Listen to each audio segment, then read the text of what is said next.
你手机号多少？我明天买好衣服打给你。男生走路快，于北堂追过去，累得讲话气息不稳。林庭月口袋里拿出手机，屏幕光照亮五官，他低头打字，帽檐遮住眼睛。于北堂在侧面看，最轻的是他高挺的鼻梁，这个角度看林庭月真的好看，甚至有点乖。但当他抬起头看过来时，这想法就散了。林庭月眼型狭长，眼皮单薄，目光不管何时都冷冰冰，带着不耐的狠厉，很不好惹。手机屏幕只有2个字：不用你2次帮忙。衣服也被我抓皱，该买一件新的。于北堂说。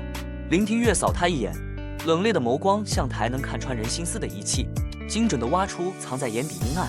只是一眼，他便收起手机，不再回应。于北堂追随林庭月的脚步，再次追过去。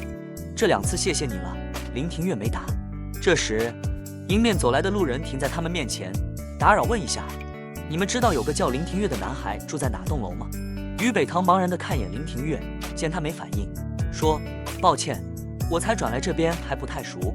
路人期待地转向林庭月，林庭月从口袋里拿出助听器，不紧不慢地戴到耳朵上，又比了一串手语。助听器与手语联系到一起，都能看出是聋哑人，听见声音也说不出。不懂手语的人与他们沟通存在障碍。路人对林庭月歉意地笑了下，转头求助于北堂。他说什么？于北堂，我也不懂手语。路人走远，林庭月摘下助听器放进口袋，迈步继续向前走。走了2步，忽地顿步回头，手机举到于北堂面前，别再跟着我。其实林庭月手机号是多少，买不买衣服都不重要。于北堂要的是林庭月记住他。望着少年的身影消失在小巷里，他重声一叹，还是没控制住，迈出了这一步。他转身往回走，路人拐进巷口的理发店，那人头发不长，大概率是进去问林庭月的。他找林庭月干嘛？林庭月又为什么不承认自己就是？林庭月的助听器上划痕严重，在废场打架那天，被林庭月打的男孩走时，在地上狠狠地踩了个东西，之后被林庭月捡起的就是这个助听器。他听力没有问题，却随身带助听器，还会拿出来带。于北堂带着满脑子问号回家，不出意外又失眠，凌晨3点仍睡不着。他点开快要翻烂的手机相册，一张张照片翻过去，明亮宽敞的卧室，可爱的毛豆，与母亲的日常，和同学的旅行，点点滴滴，记忆清晰，却又遥不可及，都与他无关了。不过10余天，生活天翻地覆，他无法再成为照片里笑容单纯的女孩，带着利己的目的去欺骗追求一个有残缺的少年。于敏若知道他有这样的想法，一定会狠狠批评。他把母亲的照片紧紧抱在心口，像要把心跳传给照片中的人。妈妈，你在那边还好吗？我不好，一点都不好。水珠无声划过脸庞，在无人知晓的深夜沾湿枕头。在这个寂静的凌晨，于北堂对父亲多年来积攒的幻想彻底破灭。以后的路没有人再会为他撑伞，想要的一切都只能靠自己。接下来的几个月是人生重要时刻，他不允许任何人来摧毁。阴暗再次疯狂滋长。妈妈对不起，林庭月对不起。于北堂擦干泪，拿出枕头下的日记本。了解一个人和学习一门学科差不多。他打开手电筒，在空白页写下林庭月的名字，再以名为中心点，向外画思维导图，记下这些天掌握的信息和疑问。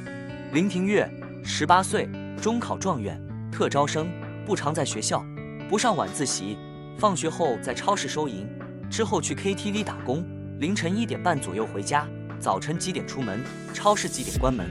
父母早亡，生病，意外，指甲不聋，天生发育异常，后天造成。喜欢戴棒球帽，帽檐多压住眉眼，习惯，不愿被认出，不承认自己是林庭月。助听器。隔天，于北堂和范康一起放学回家。范康问：我们这边和北川教材不一样，复习你跟得上吗？还好，只有数学有些吃力。你偏科啊？有一些，我更喜欢英语。我就不偏科。范康自信地说，哪一科都很差。于北堂。他们闲聊着，身后突然响起声暴喝：别他妈和死人一样，盯着点出来没有？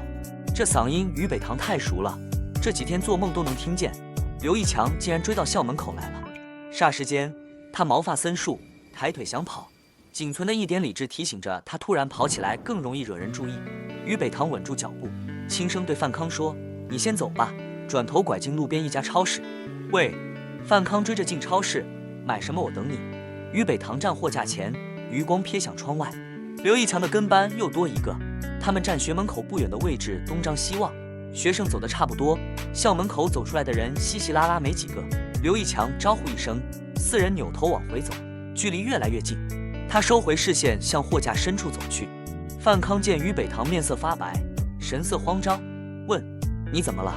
于北堂食指放唇边，做出噤声的手势。范康不明所以地跟在一旁。来和红塔山。刘一强的声音像暴雨来前的龙卷风，一瞬卷走于北堂所有力气。他大气不敢喘一下，扯着范康坐到地上，双手抱膝，最大程度降低存在感。刘一强，泡面在哪？老板，靠墙那一边。于北堂抬眼见头顶货架上摆的泡面，蜷缩的双腿不停抖动，踢踢踏踏鞋底磨得的脚步声逼近。他猛地起身，转向货架背面，速度过快，撞掉2桶泡面，发出一阵声响。范康向前推了，把于北堂示意他别回来捡。于北堂借力躲到与泡面这排间隔出一排的货架后。刘一强的声音陆续从身后响起：“真他妈倒霉遇见你这丑逼！”范康笑道：“饿了？你妈怀你的时候是不是做过伤天害理的事，让你这脸上留下这么块恶心的东西？”刘一强猛推一把范康：“离我远点，别他妈的传染到我脸上！”范康还是好脾气的笑着：“不会的，强哥，回去告诉林庭月，让他给我等着。”“好，还愣他妈什么？拿去结账。”范康抱着刘一强选的泡面去收银台付款，耳畔重归安静。片刻后，头顶响起道阳光有活力的少年音：“走了。”是范康。于北堂随手从货架上拿了2罐旺仔牛奶，付过钱，递给范康1罐。校门紧闭，周围早已没有学生，羊肠小路里只有他们2人。“谢我的。”范康晃晃手里的牛奶。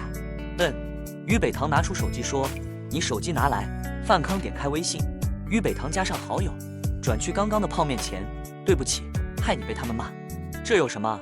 范康退回转账：“我早习惯了，骂2声不疼不痒的，你不用往心里去。倒是你怎么惹上了刘一强？”那天下午之前，于北堂和没见过刘一强，更没讲过话，突然被堵住，他都不知道什么原因。估计看你漂亮，你也觉得是我穿衣打扮把他们引来的，不是衣服，是脸长得太漂亮。他们看见美女就迈不动步。之前有学校有女生被他们逼到转学，刘一强就比咱们大2岁，家里没人管，从小就这个样子。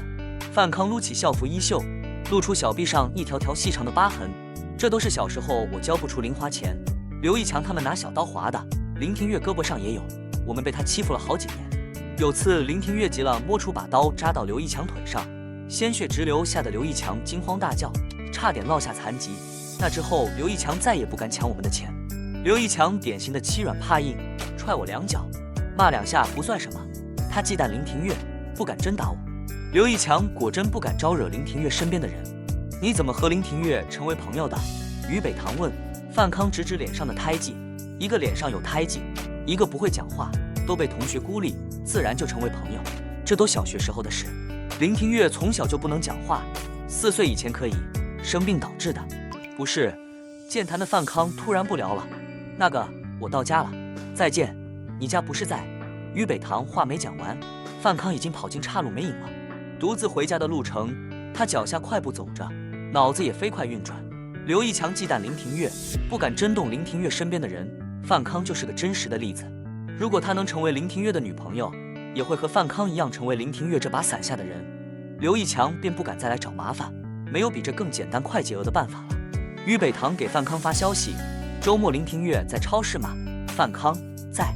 睡前，于北堂翻出日记本，在只雅不聋的选项里划掉天生发育异常这一项。健谈的范康什么都能聊，却逃避了林庭月不能讲话的原因。其他人那里也没听过。他写下心疑问后，翻到开篇的日历页，拿笔重重地圈上周日那天。